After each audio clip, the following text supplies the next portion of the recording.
అతి తక్కువ వడ్డీ రేట్లకే పొందండి Punjab national bank home loans, car loans. Zero processing fee, zero documentation charges. వెంటనే మీ బ్రాంచ్ ని సంప్రదించండి. పెద్దలు మనందరి ప్రీతములు శ్రీ బొమ్మన గారు ఈరోజు ఈ గ్రంథాన్ని ఆవిష్కరించిన మన ప్రొఫెసర్ హరిగోపాల్ గారు ఈ కార్యక్రమాన్ని ఇష్టపడి ఏర్పాటు చేసిన మీ అందరి ప్రీతమ నాయకుడు, అభిమాన పాత్రుడు శ్రీ బొమ్మన కరుణాకర్ రెడ్డి గారు, సిపాయి సుబ్రహ్మణ్యం గారు, గుడిపూడి ప్రభాకర్ రావు గారు, మన పట్టణ మేయర్ శ్రీమతి డాక్టర్ శిరీష గారు, శిరీష గారే కాకుండా మనందరికీ కూడా చాలా ప్రీతిపాత్రుడు, ఎంతో చిన్న వయసులోనే రెండోసారి పార్లమెంట్ సభ్యుడిగా మన ముందుకు వచ్చిన వారు డాక్టర్గానే కాకుండా జగన్మోహన్ రెడ్డి గారికి అత్యంత సన్నిహితంగా వ్యవహరించారు. గురుమూర్తి గారు పాదయాత్రలు అంతా కూడా అప్పుడే నాకు పరిచయం అయ్యారు. వారే ఈ మధ్య జగన్మోహన్ రెడ్డి గారు వస్తూ ఉంటే ఇక్కడ 6 మంది చనిపోతే ఆ రోజు జగన్మోహన్ రెడ్డి గారు వస్తూ ఉంటే ఎయిర్పోర్ట్లో కనపడి చెప్పారు, అన్న ఎవరో శివారెడ్డి అంట ఒక బుక్ రాశాడు, నేను చదివాను అని చెప్పి, నీ పేరు ఉంది దాంట్లో అని. అప్పటిదాకా నాకు తెలియదు. సరే ఇంకా ఈయనే ఉంటాడులే అనుకుని ఆయన ఏమి నాకు చెప్పలేదు. దాదాపు 1.5 సంవత్సరం 3 సంవత్సరాల నుంచి నాకు ఫోన్ కూడా చేయలేదు. సర్జరీ అయిందంటే కూడా నాకు తెలియదు. ఇప్పుడే ఇక్కడికి వచ్చిన తర్వాత ఎందుకు కట్టుబట్టుకోవడం అని అడిగితే అప్పుడు కరుణాకర్ రెడ్డి గారు చెప్పారు. మరి కరుణాకర్ రెడ్డి గారే చెప్పారు, మళ్ళీ మెసేజ్ కూడా పెట్టారన్నా, మనం ఇంటి దగ్గర పెడతా ఉన్నాం, తప్పకుండా రావాలి మీరు. మరి నాకు చాలా సంతోషంగా ఉంది. ఎందుకంటే శివారెడ్డి గారిని ఎప్పుడో ఒక అన్నగా చూసేవాడిని నేను విద్యార్థి దశ నుంచి కూడా. అదే విధంగానే పిలుస్తాను, ఎప్పుడు కూడా అన్న అన్న అనే పిలుస్తాను. మరి వీళ్ళు ఆ రోజు నాకు ఆదర్శంగానే కాకుండా మంచి ఆలోచనలన్నీ కూడా యూనివర్సిటీలో మనం విద్యార్థి దశ నుంచి కూడా రాజకీయాల్లో ఉన్నాము, ఏం చేయాలంటే అన్ని ఆలోచనలు కూడా ఇచ్చేవారు. కడకు ప్రతిదీ కూడా వారు ఇట్లా చేస్తే బాగుంటుంది, ఇట్లా చేస్తే బాగుంటుంది అని చెప్పి ఒక రకంగా ఈ రాడికల్ ఉద్యమం అనేది మాకు తెలియదు. నేను పెద్ద దాని మీద ఆలోచన చేసేవాడిని కాదు. యూనివర్సిటీలో అందరికీ ఇక్కడ ఉన్న వాళ్ళందరికీ కూడా తెలుసు, చంద్రబాబు అంటే కమ్మ సామాజిక వర్గానికి నాయకుడిగా ఉండేవాడు. మరి రామచంద్రారెడ్డి అంటే అన్ని సామాజిక వర్గాలకు కూడా నేను నాయకుడిగా ఉండేవాడిని. అందరూ కూడా నన్ను బలపరిచేవారు. ఆ విధంగా వచ్చేవాడిని తప్ప ఇది తెలియదు. అయితే కూడా ఆ రోజు ఆయన ఇన్ఫ్లుయెన్స్ కానీ, అదేవిధంగా మా క్లాస్మేట్స్ ఉన్నారు, ఇందాక చెప్పాడు, పాపం దురదృష్టం ఆయన చనిపోయాడు, శ్రీధర్ అడ్వకేట్గా ఉండి. శ్రీధర్ అదేవిధంగా విజయలక్ష్మి అని చెప్పి ఈ మధ్యలోనే రిటైర్ అయ్యింది జడ్జిగా ఉండి. మరి వీళ్ళందరూ కూడా ఈ రాడికల్ ఉద్యమంలో చాలా యాక్టివ్గా ఉండి వాళ్ళందరూ కూడా నన్ను కోరేవాళ్ళు, మేము మహిళా ప్రదర్శన చేయాలా అబ్సినిటీ మీద, ఇదంతా కూడా చాలా ఘోరంగా ఉంది, రాబోయే తరాల్లో ఇంకా చాలా ఇబ్బంది పడిపోతారు మహిళలందరూ. మరి విద్యార్థిని వీళ్ళందరూ కూడా మేము తిరుగుతాం పోతామంటే పోలీసులు పర్మిషన్ ఇవ్వకపోయినా, యూనివర్సిటీలో మా ప్రిన్సిపల్ కానీ వైస్ ఛాన్సలర్ కానీ పర్మిషన్ ఇవ్వకపోయినా నేనే చేయండి పర్వాలేదు, మేము ఉన్నామని చూస్తామని చెప్పి దాదాపు ఇందాక చెప్పినట్లు ఆయన 3000 మంది మహిళలందరూ ఆ రోజుల్లోనే పట్టణంలో అంతా కూడా ర్యాలీ చేయడం జరిగింది. ఇట్లా అనేక కార్యక్రమాలకు అంతా కూడా నేను సహకరించేవాడిని. మరి ఆ తర్వాత ప్రత్యక్ష రాజకీయాల్లోకి వచ్చిన తర్వాత అప్పుడు కూడా శివారెడ్డి అని సలహాలు అడిగేవాడిని, ఎట్లా చేస్తామన్నా ఏం చేస్తాను, తిరుపతిలో అయితే నీకు ఈజీగా ఎమ్మెల్యే అయిపోతావు, జనార్దన్ రెడ్డి ఉన్నాడు నీకు బాగా దగ్గరగా ఉంటాడు, ఆయన చెప్తే టికెట్ ఇస్తారు, ఇది అంటే వద్దులేనా, నేను మా ఊర్లోనే నిలవాలా, మా ఊర్లో నాకు చాలామంది శత్రువులు ఉన్నారు. శత్రువులు అంటే నాకు ఎవరు శత్రువులు కాదు, అంతా కూడా పెద్ద పెద్ద మోతబరి రెడ్లందరూ కూడా నాకు వ్యతిరేకంగా ఉండేవాళ్ళు. ఈడు చిన్న రైతు కుటుంబం నుంచి వచ్చాడు, ఈడు కూడా రాజకీయ నాయకుడా, ఈడు కూడా ఎమ్మెల్యేగా పోటీ చేస్తాడనే ధోరణిలో అందరూ ఉండేవాళ్ళు. మరి వాళ్ళందరినీ కూడా ఎదిరించి వాళ్ళందరూ కూడా ఈరోజు మంచిగాను చెడ్డగాను అందరూ కూడా మళ్ళీ నాకు మద్దతు ఇచ్చే విధంగా మలుపుకొని ఈరోజు వీళ్ళు పెట్టే పేరు ఏది అయితే బూర్జువాలు అంటారో ఆ బూర్జువాలందరినీ కూడా ఇప్పుడు సామాన్యులుగా చేసుకొని అక్కడ మనం రాజకీయంగా స్థిరపడినాం తప్ప నేను ఆ రోజు తిరుపతిలో నిలవాలా ఇది అది అనే ఆలోచన చేయలేదు. ఆ రోజు ఆయనకు కూడా ఇదే చెప్పాను, పెద్ద పెద్ద రెడ్లంతా ఉన్నారు, మనమంటే లెక్కలేదు వాళ్ళకు, వాళ్ళందరినీ ఎదిరించి ఏదైనా రాజకీయం చేయాలి కానీ ఊరికే ఏడవతామని ఎమ్మెల్యే నాకు ఇష్టం లేదని చెప్పి ఆ రోజు శివారెడ్డి గారికి చెప్పి నేను మళ్ళీ పీలేరులో పోటీ చేశాను. మరి ఈ విధంగా ప్రతిదీ కూడా అడిగేదే కాకుండా వ్యాపారంలో కూడా ఏదైనా కేసులు ఉంటే ఫోన్ చేసి అన్న ఇట్లా చూడు అవి ఎట్లుందో ఏమి ఇబ్బంది ఉందో ముందు చూడు అంటే ఆయన దాన్ని చాలా సిన్సియర్గా తీసుకొని తన పర్సనల్ కేసులుగా తీసుకొని చాలా శ్రద్ధ తీసుకొని చేసేవారు. మరి ఇవన్నీ కూడా ఎందుకు చెప్తా ఉన్నానంటే శివారెడ్డి గారు అంటే చాలా ఆప్యాయత గల వ్యక్తి, ప్రతి ఒక్కరిని కూడా ఎంతో ఆప్యాయతగా చూసే వ్యక్తి. మరి వారి ఆలోచనలు ఈరోజు వెంటాడే జ్ఞాపకాలు బుక్ రాశారంటే ఇది మానా ఎంపీ గారు నాకు చెప్పారంటే అప్పుడు దాకా తెలియదు, కానీ తెలిసిన తర్వాత నేను చూశాను. ఈరోజు దారిలో ఊరికి వస్తా బుక్ పొద్దున్న నాకు పంపిస్తే బండిలో పెట్టుకొని ఒకసారి చూశాను. మా గురించి అంతా కూడా చక్కగా రాశాడు. మరి అన్నీ కూడా జరిగిన విషయాలు అన్నీ కూడా పూసగుచ్చినట్లు వాళ్ళు రాశారు.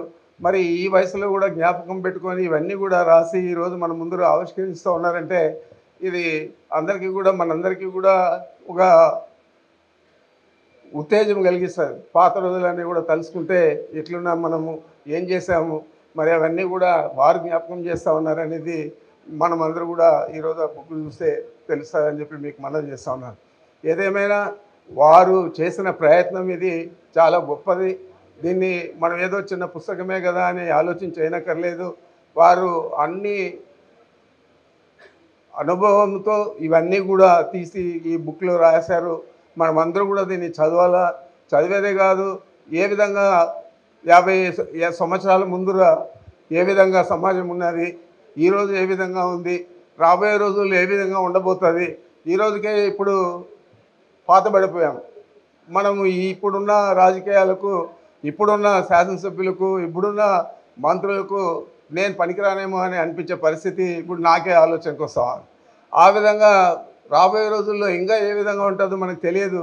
కానీ గడిచిన రోజుల్లో ఏ విధంగా ఉన్నది, ఏ విధంగా సమాజం ఉన్నది, ఎంత ఆప్యాయతగా ఒకరి మీద ఒకరు ఉన్నారు, ఇవన్నీ కూడా ఆలోచన చేస్తే తప్పకుండా మనకు ఒక జ్ఞానోదయం మాదిరి ఇది తెలుస్తుంది అని చెప్పి మనం ఆలోచన చేయాలా. రాబోయే రోజుల్లో కూడా మనం ఏ విధంగా మనము అనుసరించాలా, ఏ విధంగా మనము నడుచుకోవాలా, ఈ రాజకీయాల్లో ఉన్నా కూడా రాజకీయాలు కూడా మనం ప్రతిష్టాత్మకంగా తీసుకొని చేసేదే కాకుండా మనం చేసేది కూడా 10 మందికి ఉపయోగపడే విధంగా చేయాలా అనే ఆలోచన స్ఫూర్తి ఈ గ్రంథం ద్వారా మనకు కలుగుతుందని చెప్పి నేను భావిస్తూ ఉన్నాను. తప్పకుండా వారు ఈ గ్రంథాన్ని కష్టపడి తయారు చేసి మన ముందు ఉంచినందుకు వారిని పూర్తిగా మంచి ప్రేమతో అభిమానంతో నేను అభినందించేదే కాకుండా కృతజ్ఞతలు కూడా తెలియజేస్తూ ఉన్నాను వారికి.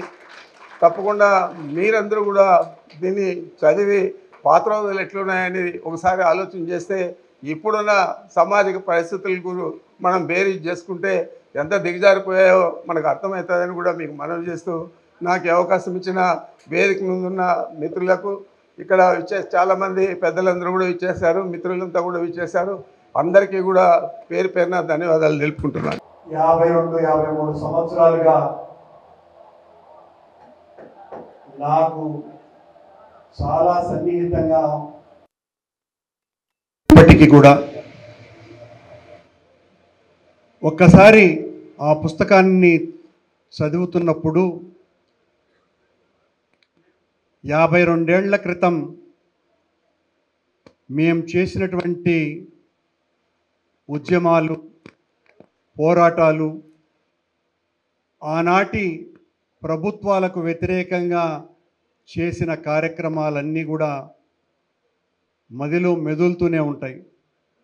ఈ వేదిక మీద ఉన్నటువంటి భూమన్ గారు, రామచంద్రారెడ్డి గారు, శివారెడ్డి గారు వీళ్ళతో వయసులో నేను కొద్దిగా చిన్నవాణ్ణి అయినప్పటికీ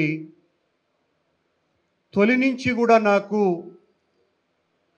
నా తోటి వాళ్ళ కంటే కూడా ఎక్కువ వయస్సులో ఉన్నటువంటి వాళ్ళతో స్నేహబంధం, బాంధవ్యాలు ఏర్పడ్డటువంటి కారణంగా, వాళ్ళ సాహచర్యం కారణంగా అనేక విషయాలు తెలుసుకునేటువంటి అదృష్టం నాకు కలిగింది అని నేను భావిస్తున్నాను. శివారెడ్డి గారిని నేను తొలిసారి చూసినప్పుడే మా ఇద్దరి మధ్యన ఒక తెలియని అనుబంధం,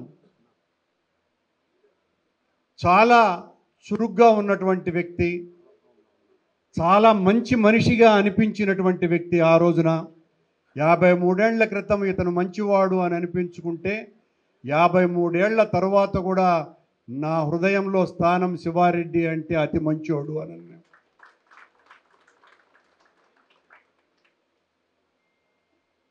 ఎన్ని కార్యక్రమాలు చేశామో ఆ రోజున రామచంద్రారెడ్డి గారు అధ్యక్షుడిగా, యూనివర్సిటీ అధ్యక్షుడిగా ఉన్నప్పుడు, జలగం వెంగళరావు ముఖ్యమంత్రిగా ఉండగా శివారెడ్డి గారు, నేను ఆ కరపత్రాలు ఇచ్చినటువంటి సందర్భం ఎంత ఈరోజు తలుచుకుంటే, ఒక ముఖ్యమంత్రిని పట్టుకొని, అది కూడా శ్రీశ్రీ గారు రాసినటువంటి గేయం, పులి మీద పుట్ర, బానిసకొక బానిసవై బానిస మానిసి జన్మానికే మచ్చవునడ పీనుగా, కాంగ్రెసు చాకలింటిలో గుడ్డలుతికే గాడిద. ఇది మేము నేరుగా చదువుకుంటూ వెళ్ళి వెంగళరావు చేతిలో ఇచ్చినటువంటి శ్రీశ్రీ గారి గేయం. నక్సలైటు పోల్చినాడురా, నేనెత్తిన నాటు బాంబు పేల్చుతాడురా అనే కరపత్రం ముఖ్యమంత్రికి ఇవ్వగలగటము అంటే మా ఆవేశం ఎలాంటిది, మా ధైర్యం ఎలాంటిదో ఈరోజు తలుచుకుంటే కూడా. కానీ ఆ రోజు ఏ ధైర్యం ఉందో నాకు, శివారెడ్డికి ఇప్పటికీ అదే ధైర్యం ఉంది. మేము కోల్పోలేం. అది మాకు ఆనాటి రాజకీయ నేపథ్యం నేర్పించినటువంటి. మేం తప్పులు చేయకూడదు, అబద్ధాలు చెప్పకూడదు, మోసాలు చేయకూడదు, వంచకూడదు, మనం త్యాగాల కోసమనే పుట్టినాము అన్న ఆలోచనలు. ఈ రోజున త్యాగాలు లేకపోవచ్చును, కానీ మిగతావి పోగొట్టుకున్నటువంటి సందర్భం నేను కానీ, శివారెడ్డి గారు కానీ, భూమన్ గారు కానీ, మేము ఎవ్వళ్ళము కూడా, మా శైల కానీ ఎవ్వళ్ళము కూడా ఆ లక్షణాలని మేము పోగొట్టుకోలేం. ఆ రోజు వీళ్ళు అరెస్ట్ అయితే 74 ఆ సెప్టెంబర్ నెలల్లో భూమన్ గారు, శివారెడ్డి గారు, మధుసూదనరావు గారు, నేను, నాగరాజు, సాకం నాగరాజు, నా స్నేహితుడైనటువంటి రామచంద్రారెడ్డి గారికి క్లాస్మేట్ అయినటువంటి శ్రీధర్, మొత్తం గోడలన్నీ, తిరుపతి గోడలన్నీ నా చేత్తోనే రాసేసాను నేను. నిజం చెప్పాలంటే నాగరాజు నాకు ఆ ఎర్రమట్టి నీళ్లు అందిస్తూ ఉండేవాడు. స్వార్థం శిరస్సును గండ్రగొడ్డలితో నరకగలిగిన వాడే నేటి హీరో. సత్యమూర్తి గారి మాట ఇప్పటికీ మర్చిపోలేను నేను. విప్లవ వీరులు భూమన్ను, శివారెడ్డిలను విడుదల చేయాలంటే నాగరాజు గట్టిగా గుచ్చుతాడు నన్ను. వాళ్ళు విప్లవ వీరులని ఏడ చెప్పినారయ్యా, వాళ్ళు విరసం సభ్యులయ్యా, నువ్వుండవయ్యా అని నేను. అంటే అతనికంటే నేను చాలా స్పీడ్ అయినటువంటి వాడిని కాబట్టి, నువ్వు గమ్మున ఉండు, అనవసరంగా తెలియని విషయాలు ఎందుకు చెప్తావా నువ్వు. పొద్దున్నే పోలీసు వాళ్ళంతా మా వెనకలనే పోలీసు వాళ్ళు ఎప్పుడు 24 గంటలు. ఆ రోజున గోపాల్లో ఎవరో ఒక అతను ఉండేవాడు మా వెనకలనే, ఆ స్పెషల్ బ్రాంచ్ పోలీసు వాళ్ళకి అదే పని. మా పొద్దున్నే అది చెరిపేసుకుంటూ ఉండేటువంటి పని. అలా చెప్పుకుపోతే 1 కాదు 2 కాదు. ఆ రోజున మహిళల పట్ల, విద్యార్థినుల పట్ల అసభ్యకరమైనటువంటి పోస్టర్లు, పుస్తకాలు వస్తున్నాయని, రమణి రాధికలు ఏలుతున్నటువంటి రోజులవి. దానికి వ్యతిరేకంగా దాదాపు 3,000 మందితో మేము చేసినటువంటి వీరోచితమైనటువంటి ఓ ప్రదర్శన. రామచంద్రారెడ్డి గారు, శ్రీధరు, నేను, శివారెడ్డి గారు, మేమందరం కూడా తొలిసారిగా పెరిగినటువంటి ఛార్జీలకు వ్యతిరేకంగా 75 ఫిబ్రవరిలో పెద్ద ఎత్తున విద్యార్థులందరినీ కూడా తరలించి జ్యోతి టాకీస్ దగ్గర నుంచి మొదలుకొని రామరాజ్ థియేటర్ వరకు కొట్టుకుంటానే వస్తున్నాం రాళ్లతో. మొట్టమొదటిసారి చరిత్రలో పెంచినటువంటి ఛార్జీలు తగ్గించినటువంటిది అప్పటికి ఇప్పటికీ అది ఒక్కసారే.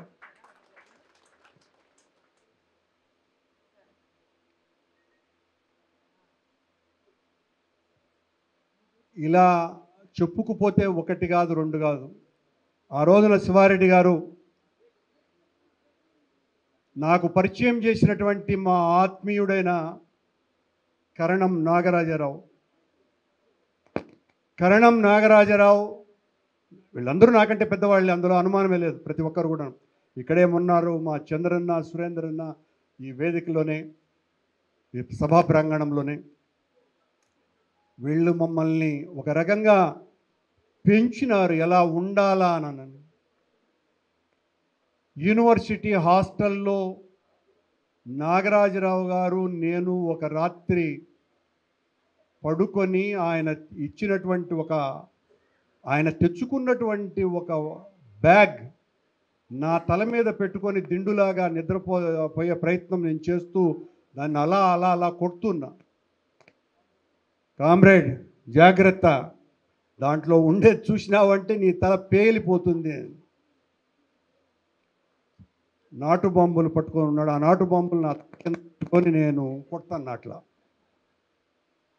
అదే బాంబుల తర్వాత ఓ 7-8 నెలల తర్వాత మదనపల్లిలో తనను పట్టుకున్నప్పుడు ఒక కానిస్టేబుల్ మీద వేసి ఆ కానిస్టేబుల్ కూడా చనిపోయినారు. ఆ తర్వాత అదే నాగరాజరావు గారు మేము అరెస్ట్ అయిన తర్వాత ఇక్కడే వెదళ్ళ చెరువులో, చిత్తూరు జిల్లాలో మొట్టమొదటి ఎన్కౌంటర్ అది. అంత పూర్వం మహాదేవన్ గారు, నరసింహారెడ్డి అని మా స్నేహితుడు, వాళ్ళు ఎన్కౌంటర్లో చనిపోయినారు.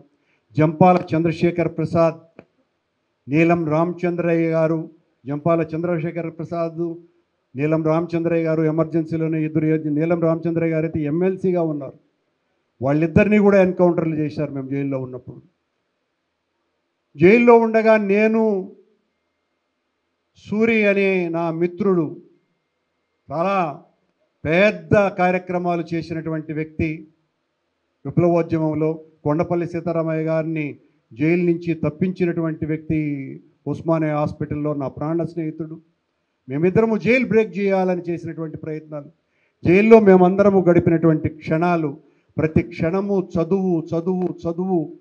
మన జ్ఞానాన్ని పెంచుకోవాలి, మనం మనుషులుగా మనగలగాలి అంటే మనుషులుగా రూపాంతరం చెందాలి మిగతా వాళ్ళకంటే భిన్నంగా. అంటే మనల్ని సరైనటువంటి జ్ఞానమే మనల్ని నడిపిస్తుందేనని ఆ రోజు మా గురువుగారు అయినటువంటి మధుసూదన్ రావు గారు చెప్పినటువంటి విషయాలు.